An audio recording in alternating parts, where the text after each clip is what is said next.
Aziz yoshlarim, qadrli o'g'il-qizlarim, sizlar bilan islohotlarimizni ilk davridan yaxshi an'anaga aylangan Yoshlar kuni arafasida yana bir bor uchrashib turganimdan mamnunman. Fursatdan foydalanib barchangizni sizlar orqali yurtimizdagi barcha yoshlarimizni ushbu ayyom bilan samimiy tabriklayman.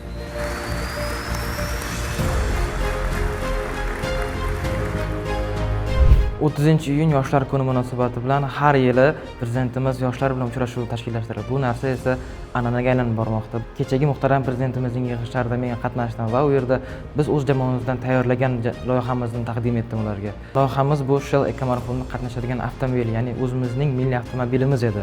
Bu avtomobilimizning eng yaxshi taraflaridan biri iqtisodiy jihatdan samarali edi. Ya'ni 1 kilovat energiya bilan 10 kilometr masofani bosib o'tish bo'lgan edi.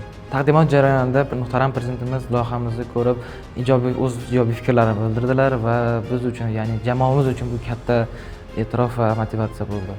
Va bizga bunday yaratilayotgan imkoniyatlar, shart-sharoitlar uchun davlatimiz rahbariga biz o'z jamoamizdan kattakon rahmatimizni va minnatdorchiligimizni bildiramiz.